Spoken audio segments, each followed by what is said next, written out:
I now want to talk about the word profit. In my opinion, the word profit is very, very, very problematic. Everybody thinks they know what profit means. You know, I mean, some of the people in here are business and entrepreneurship professors. You know, you teach MBA courses. Surely you know what the word profit means. But do you? The problem is that the word profit is very confusing. It actually has two different meanings that are completely different from one another, that are actually condensed, that are actually squished into the same word. Now, the first meaning of the word profit is what I would like to call margin on turnover. So let me explain. Turnover, so if you have a business, turnover, if you sell something to somebody else, the actual act of selling, that generates turnover. So if margin on turnover is essentially that, profit margin that you would put on top of what you're selling. So let's say I have a banana, okay? And I buy the banana for €1, and then I want to sell the banana to you for €2, right? So basically, the margin on that turnover is €1 because, I purchased it and then, I got that extra profit margin.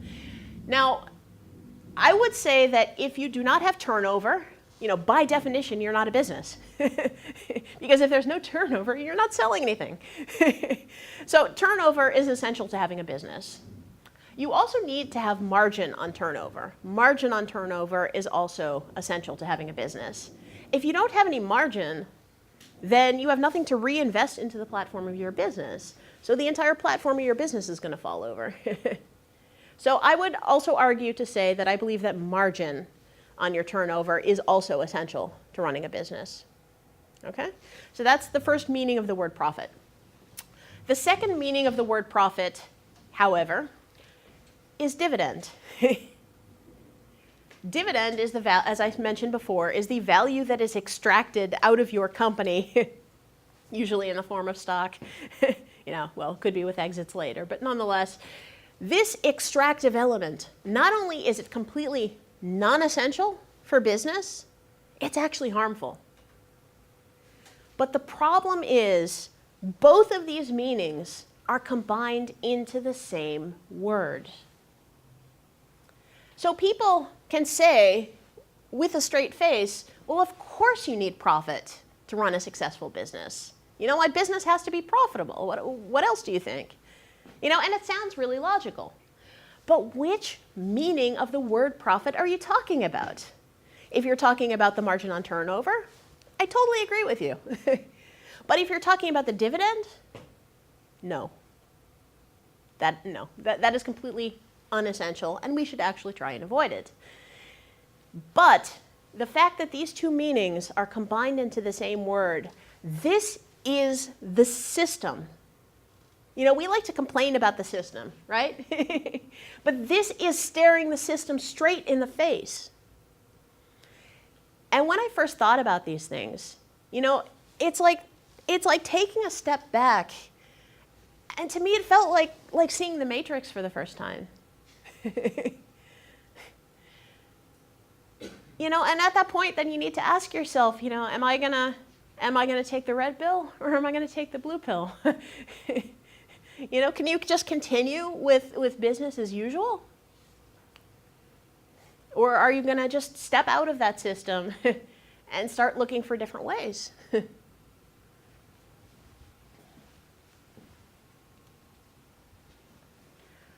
Another commonly taught business concept that I think is widely misunderstood is the concept of network effects. And its cousin, economy of scale. Now, both network effects and economies of scale are real things. So, if you, for example, are building, Facebook, or some Facebook clone, then, it's a commonly known thing that why, of course, you need to have a certain number of users on your platform, to get the network effect, because then that provides your platform with a value for users that you then can, provide enough value that people will actually stick around, right? And it's the same thing also with economies of scale. You need to reach a certain size first, because once you reach that certain size first, then it brings the cost down of production, and then that at that point, So the whole message is that first you have to get big, and then once you're big, you're okay. Yeah, once you're big, then you can sort of start to figure things out. But preferably, you should get big as quickly as possible. This is the ideology again. This is that same Silicon Valley narrative again. And this is also the kind of thing that very few people question. But we need to step back, and we need to ask ourselves the question, is this true? Is it really, really true that the only way to defeat network effects or economy of scale is to grow as fast as possible, as quickly as possible? I would wager to say that maybe that's not the case. Maybe we just need a different way of thinking how to tackle this kind of a problem. So I would like to use the analogy of a dartboard. So let's say I want to throw a dart at a dartboard. So I'm going to stand at the opposite end of the room, and I'm going to pick my dart, and I'm going to throw it really hard. And if I have a good arm, and if I'm kind of lucky, then maybe, just maybe, I might hit that dartboard in the middle. Or maybe I won't. I mean, after all, throwing darts is kind of hard. It's the same thing with our businesses. I believe that this whole idea of making one really big throw isn't making our lives easier. And in fact, this might even be the core of the reason why 80% of startups fail. Because it's actually really, really hard to make one big throw. And that's the equivalent with the Silicon Valley model. You get a really big pot of money, you scale exponentially in one major push, and then you exit. But that one major push doesn't give you a whole lot of room for adjustment. So if we come back to the example of the dartboard, if I'm here at the opposite end of the room and I'm going to throw this dart, I can either make one big throw, or I can just walk across the room and then place the dart in the center of the board. Well, that's making my life a lot easier. And I would like to wager to say that that is the difference between bootstrapping your company and venture capital and exponential growth.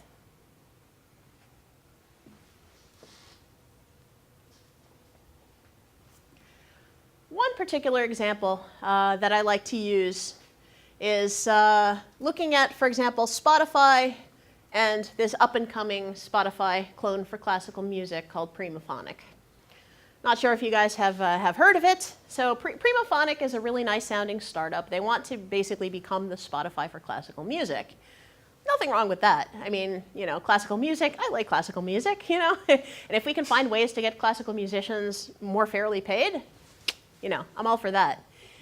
But the problem is, the CEO, so they've got this huge cash infusion. I believe it was 10 million. And the CEO is giving interviews in the Financial Dagblad saying, we worden heel snel heel groot of we gaan spectaculair ten onder. So I'll translate this into English. He's basically saying we're going to become really, really quickly, really large, or we're going to spectacularly fail. I wish them the best, but I suspect I know how this is going to end.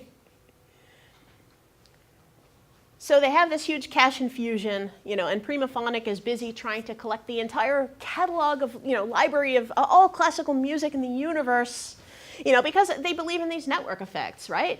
Because, well, of course you need to have the entire collection of all the music in the universe, on our platform, because why else would users actually want to use it, right? This is the popular thinking, and this is what people get stuck on. But what if it actually turns out that this way of thinking is the problem? Is there another way to tackle this problem? I think there is. So my question then is, what is actually the alternative? How do we, rather than throwing the dart really hard in one go, how do we walk across the room? What does that walking across the room actually look like? So let's think about Spotify. Let's think about the essence of Spotify. What is Spotify? I believe at its basic essence, it's an advertising platform. Similar to most search engines and a lot of other, similar web applications. But yeah, I mean, yes, they have some subscriptions too, but you start really with an advertising platform. Now the question is, how could you build the smallest possible platform to do something with streaming music and advertising that is financially self-sustaining at the smallest possible level? Rather than operating in the red until you get big, the question is, can you actually start in the black? Can you come up with a creative business model that actually allows you to take really small steps and the entire time you're financially viable? This is the question. I believe that you can, but it requires a totally different way of thinking. So coming back to this Spotify clone, let's say I want to build a post-growth Spotify, right?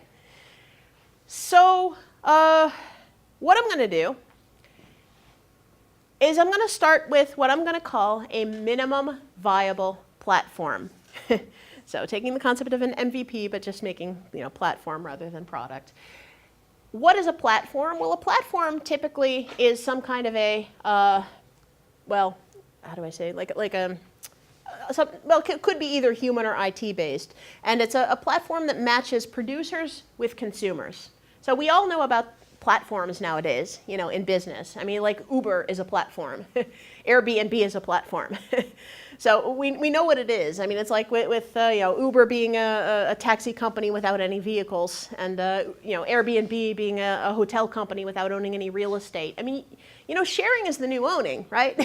Borrowing is the new owning. So you actually don't have to actually own things anymore. You just need to have people willing to participate in that ecosystem on both the producer and the consumer side. Now, in the case, coming back to Spotify, how do we build a minimum viable platform? Well, what I would do is I would start with one band, one advertiser, and the platform. That's it. And the question is, can we find a business model that if you only have one artist and you only have one advertiser, that you can actually set things up in such a way that it's win, win, win for the producer, for the consumer, and for the platform. So, who is the producer in the case of Spotify? Well, I would say that the producer is the band. It's the artist that's producing the content that you're planning on streaming on this platform. Who is the consumer? In this case, I would wager to say that the consumer is the advertiser, because they're the ones that are putting the money into the system. So let's say that I decide to do the following. I go up to the producer, so I go up to the band and I say, hey, I know you're kind of financially struggling. I've seen that on Spotify that you actually only get 0.001 cents per click. Yeah, that kind of sucks. I'm building a platform that can do much better for you. And because it's post-growth, there's actually no profit motive, which basically means I can afford to give you all of the money that we get, except for, covering our own operational costs. So imagine if you could instead get, 2 cents a click or 3 cents a click or whatever it winds up being, would you be open-minded to this? And then the artist says, well, yeah, I'd like to get paid fairly for having my music streamed, so why not? And then I say, great. What I need from you, dear artist, is I'd like for you to give me a list of 10 companies that are very closely targeted to you and your band and your audience. So it could be the manufacturer of the guitar that you make, it could be the brand of clothes that you wear, it could be a restaurant you like eating at, but it just has to be something that's very closely targeted to you and to your fan base. And then the artist says, okay, I can do that. I can think about it. I'll give you a list of 10 companies, no problem. So I get this list of 10 companies from the artist. At that point, I approach each of these 10 companies and I say, hey, so you guys are doing online advertising and you're paying a certain amount of money, per click on platforms like Spotify, like Facebook, like Google AdSense. What if I told you that we're creating a post-growth platform that actually is able to earn you more money, or I would actually say get you more clicks per dollar spent than the other platforms? At that point they would be like, well, more clicks per dollar spent. Why not? Right? And if anything, I can at least just try it, on a small scale. I don't have to throw all my money at it, but we can run a pilot. Why not? Small pilot, whatever, So that's how you get the advertisers. And you don't need all the advertisers to say yes. All you really need is say half the advertisers. Let's say 5 out of the 10 advertisers say, no, okay, fine, we'll try a pilot. At this point, the artist goes to their fan base and then they say, dear fans, you guys like me. You like my music. You want to support me, right? From now on, when you listen to my music and you stream my music, I don't want you to use Spotify, but I want you to go to this brand new platform and I want you guys to stream my music here instead. Not all of the fans will want to do this because right now there's only one artist on the platform. We don't have the entire catalog of music, in the universe. However, some portion of their fan base will, because they really, really like that artist. So what winds up happening is the artist now, we're basically using referral style links. They actually now are earning the majority of the click-throughs on the referral links, for each play of streamed music. So now, the artist is like, holy crap, they're right. I actually am earning several cents, per play. This is progress. Wow, this is amazing. And then the advertiser also is happy because these links are so closely targeted, then at that point they're like, wow, we actually are getting more click-throughs and more conversion per euro spent. This is amazing. Wow, we need to start throwing more money at this platform.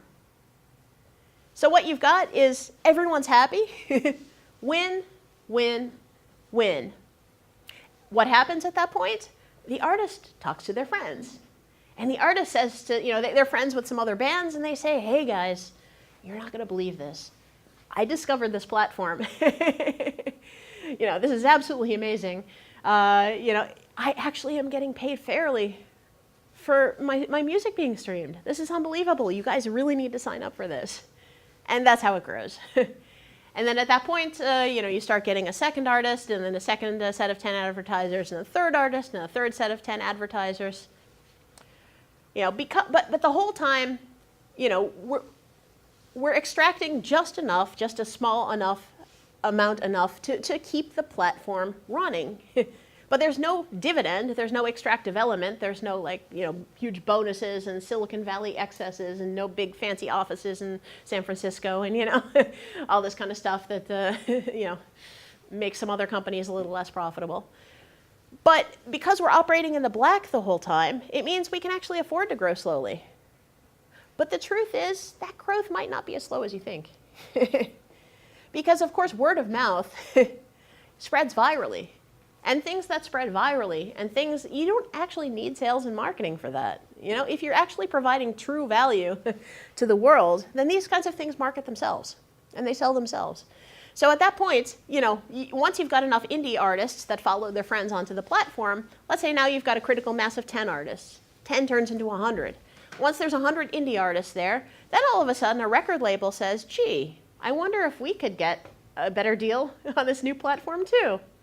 And guess what? Once you've got the record label, then you've got all the music in the universe. So if you want to build, a competitor to Spotify, I think this is how you would do it. Bottom up, solid business model, slow organic growth, making sure you have a really solid value proposition. Win, win, win.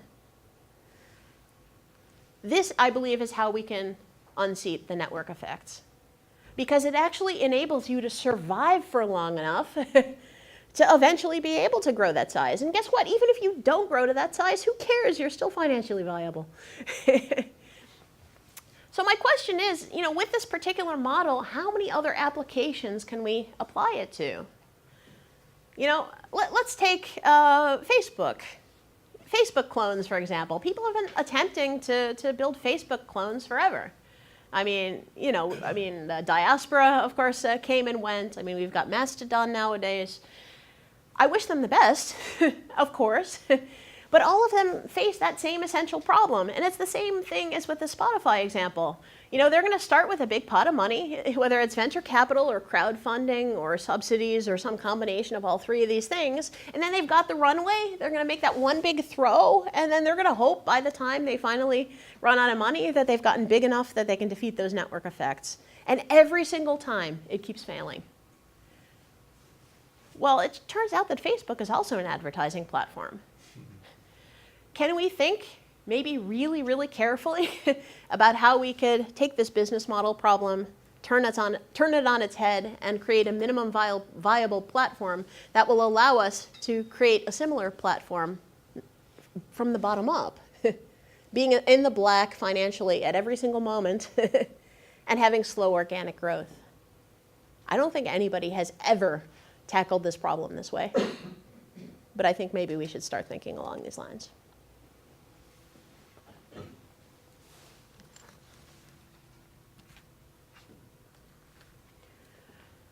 But these are actually lessons that we've learned a long time ago in software development.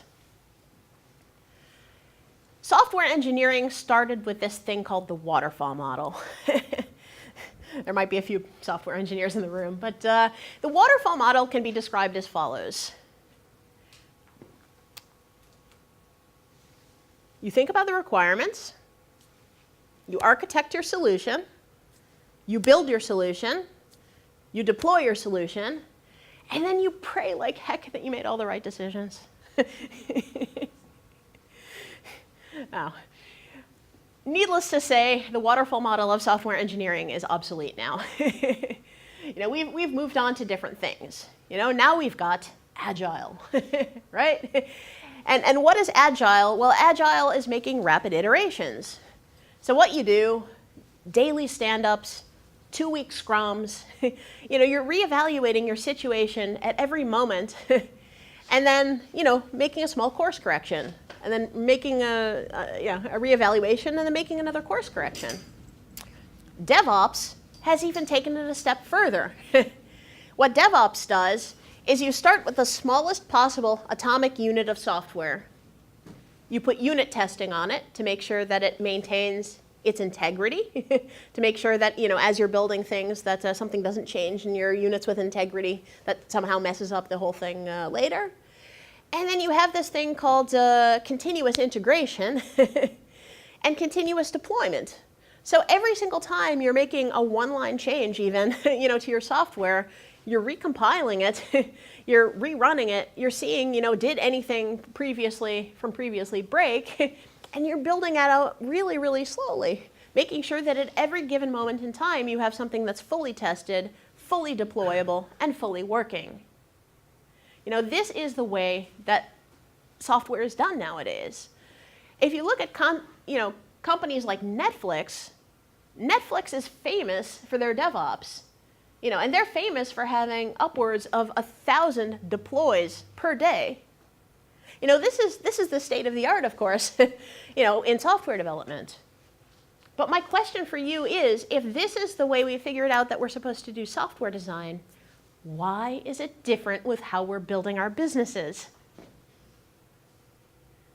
What's the equivalent of unit testing for your startup?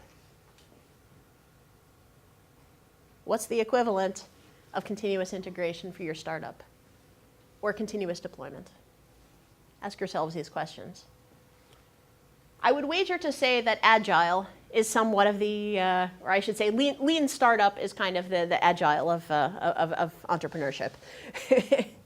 So the lean startup does adopt a number of these principles. And of course, the lean startup, which is an excellent book, by the way, by Eric Ries. Those of you who haven't read it most certainly should. But what lean startup says is you start with a minimum viable product, an MVP, and you basically immediately try and sell it. You know, as soon as you sell it, then you get immediate feedback from the market. If nobody wants to buy it, that's also feedback. And you don't listen to what the market tells you, but rather you pay attention to actually what they will buy. Because that actually is the only feedback that really tells you something. In such a way, you can collect what they call validated learning.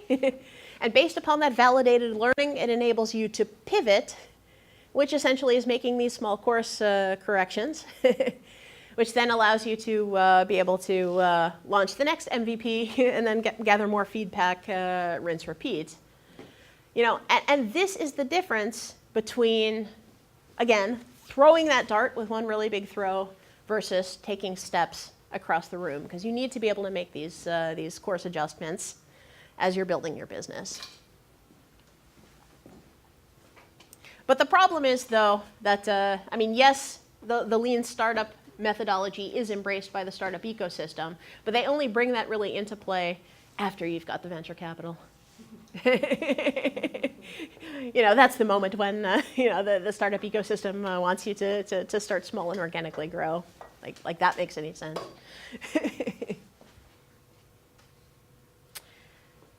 So another question I would like for you guys to ask yourselves, and again, this is questioning common knowledge, but everybody says, well, of course venture capital allows me to grow my company quicker. Of course, it's an accelerator. Totally, you know? And we believe this. But the question is it true? Is venture capital really an accelerator for our startups? It probably depends if you have a service-based startup and a product-based startup. The product-based startups are a little bit more complicated, so I'm going to move that for later. But at least for the service-based startups, I would wager to say, actually, that venture capital slows you down. Why? Well, I think that venture capital slows you down, A, because it's a whole lot of hassle trying to get venture capital in the first place. You have to create pitch decks, you have to write your business plan, you have to find the investors, you have to court the investors. You know, if one of them likes you, you have to negotiate with the investors, do the contracts, you know. And then finally, you've got one, and now you've got this big pot of money and you can spend it. Okay, so I've got this pot of money and I can spend it. So what's the first thing I'm going to do? Well, I'm going to give myself a salary on year one. That's comfortable. You know, and how about a really nice office? Because, like, I'm not a startup if I don't have an office. And yeah, what about those comfy desk chairs? We all like comfy desk chairs. And a ping pong table. Yeah, that's great. But at the end of the day, what this causes is it's making us start our startups in the red. So we've got what is then called a runway, and we basically have this big cash infusion. So we have this big pot of money. We have it, we spend it, and then it's gone. And then what happens once it's gone? Well, then I have to just, like, you know, run back to the investor and say, please, pretty please, can I have some more? You know, and of course, you know, the next round, of course, they're going to want even more of your company. And probably in the next round after that, they're just going to say no, and that's the end of your company. So, but the other problem also is that venture capital makes you lazy. And by the way, this isn't just VC. This also is for the same for crowdfunding, and it's the same for subsidies. But having a large cash infusion at the beginning makes you lazy because you can spend it and you don't feel financial pain for a while. But the thing is, if you don't feel financial pain, you're not going to make the right smart business decisions. The nice thing about bootstrapping is if you start with nothing, if you start with only the contents of your savings account, when you make really bad decisions, you feel them immediately. And trust me, with Radically Open Security, when I have made stupid decisions, that has led me to lending the company several thousands of euros of my own money to fix my stupid mistake. And let me tell you, I learned from those kinds of things really quickly.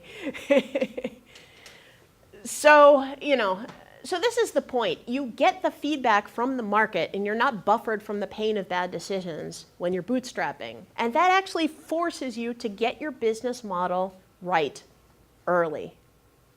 When I started Radically Open Security, I was offered €500,000 by an angel investor. He's a good friend of mine, really nice guy. I turned him down. Why did I turn him down? Well, I don't want to give up control of my company, of course. But that, of course, had consequences. It meant that I started with the contents of my bank account. And of course, I am an IT person, so I had some money in my savings account, but it's not unlimited, right? I'm not a rich person. So I figured, well, I've got a year, maybe two, that I can afford to do this, without earning a salary. And if after 2 years I can't make this fly, then, well, I'll give it up and get a real job again, So that's what I did. But what that meant was, because I had little to no money at the beginning, first of all, it meant I wasn't able to afford to pay myself a salary on year one. Okay, but that's entrepreneurial risk, right? I accept that because I'm starting something new. But it also meant I wasn't able to afford to pay anybody else a salary on year one. Well, as you guys know, salaries, personnel costs are the #1 cost of running a business. So, what I decided to do, and also for me personally, I have a security consultancy company, and one of the largest expenses of security consultancy companies is the so-called consultant on the bench problem. When you don't have enough customers, but you're paying internal employees and they don't have enough to do, right? Now, out of pure necessity, I started Radically Open Security as a platform that worked with freelancers. Because that eliminates the consultant on the bench problem. I actually only have to pay consultants when there's actually a paying customer. So, it turned out really being something I did out of necessity because I couldn't afford to do otherwise. But it actually turned out that it was a really smart way of setting up my company. And now, 5 years later, I'm working with 40 staff members. And I'm still the only internal employee. As we say in Miami where I grew up, if it ain't broke, don't fix it. It turned out to be a really smart and really scalable way of operating a business. So just like Uber, and Airbnb, Radically Open Security is a pen testing company that doesn't actually have any personnel. Brilliant. It's worked. We've come up with a win-win-win construction. Win for the penetration testers, win for the companies that need their infrastructure and security tested, and win for the platform. And that's how we did it. But if I had started with investment, if I had started with capital of any form, I probably wouldn't have made that smart of decisions. Similarly, we started as an online platform. I wasn't able to afford an office. I didn't have the cash to throw around on those kinds of things. So instead, we started with online chat rooms. Well, it turns out that this was actually one of the smartest decisions that I made because if you work with people online, it opens up a global workforce for you. And in my case with penetration testing and ethical hackers, it's really hard to find good hackers. It's a very rare skill, and a lot of those people tend to live in other places. It's not that Amsterdam is necessarily that tough of a sell. It's it's a nice city and everything, but let's face it, not everyone wants to move here. Some people have families, some people have friends, some people have a community, some people are settled in a particular place and they don't want to up and come to Amsterdam, and that's logical. But being an online platform and only using business-to-business service contracts, enabled us to contract an army of hackers, that are essentially waiting for paid assignments, and I only have to pay them when the customers are available. So it enabled us to scale up. Not that I'm trying to scale, but it enabled us to scale up really quickly because it didn't actually cost me anything to assemble that army. So it just turned out that those things born out of necessity from not having money led to an incredibly robust and intelligent business model. I think more of us can do this, but this is the benefit, this is the blessing of bootstrapping. This is the benefit of starting with nothing. Another thing we should really think about is the fact that customer turnover compounds. If you just start with one-time financing, like venture capital or subsidy, or even with crowdfunding, you've got this money, you spend it once and it's gone. We've already discussed that. But with customers, it's like compounding interest in a bank account. These customers, if you make them happy, they keep coming back. So it's not just that you get this one-time cash infusion, but you start getting a small amount of cash, and then a little bit more, and then a little bit more. And before you know it, 5 years later, you've got a considerable amount of turnover. Radically Open Security started with nothing. And at our current rate of revenue, we are now basically over €1 million company. And again, sort of odd to be able to say that, being, post-growth, but, you can actually grow organically and relatively quickly if, you have the right value proposition. And that's the key. And to this day, I haven't spent a cent on traditional marketing or sales. I don't have to. We're incredibly good. The other thing also is that being a post-growth company, we're ethical. I'm going to get into this a little bit more later, but that also attracts really good staff, which also has given us a good reputation on the market. But I'm getting ahead of myself. But remember that turnover that you create by selling services, turnover is financing. And turnover is a super powerful form of financing. I'm going to get back to this more later. But also keep in mind that services can bootstrap products. So far, I've only been talking about service companies. But what I can say is that in the course of serving customers, sometimes you have to build supporting processes, supporting IT infrastructure to help you deliver that. That is how you develop your intellectual property. Financed gradually, slowly, organically by customers. I'm going to get into this a bit more later, and particularly, what about large capital-intensive products? What about those? I'm going to get to them.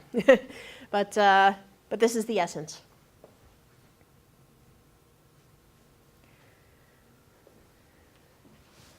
Another thing we need to think about.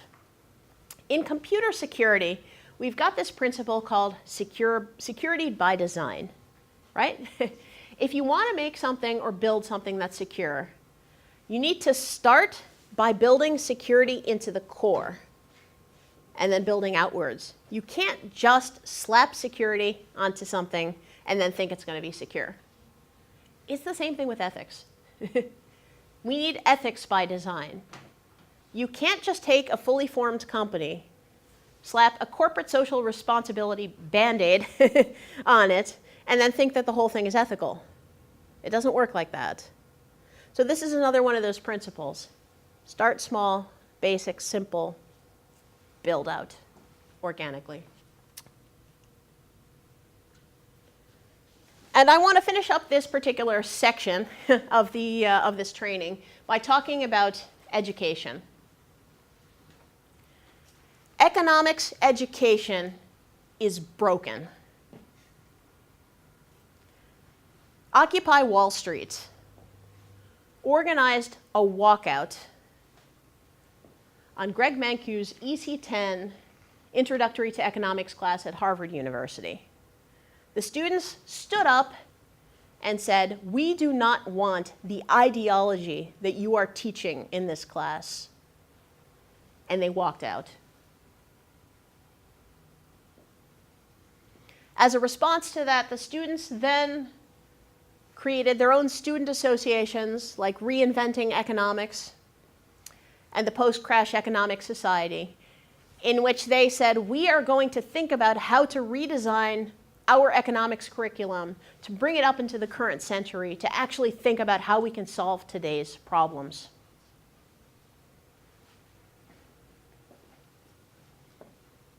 Well, it turns out, actually, that business education is similarly broken. But not enough people have really made noise about this. The education that we get in our MBA programs, in our business incubators, and even what we get in pop culture, let's face it, all contains outdated ideas. And we need to update our curriculum. I'm not the first person to notice this. Actually, Martin Parker wrote a really nice article called Why We Should Bulldoze the Business School, making this exact point. And he expanded and wrote a longer version of this book called Shut Down the Business School, What's Wrong with Management Education. I would highly recommend all of you have a look at this because it's very instructive. And we need to think about how much of our business education right now, how much of it is actually practical tools, and how much of it is ideology. There's a lot of ideology buried in our tools. And this comes back to those things like the definition of profit and the whole ideas with network effects and the whole Silicon Valley model. So we need to think about this critically. You know, and then asking the question, well, why actually haven't there been any walkouts, you know, from business students yet? Something to think about, maybe?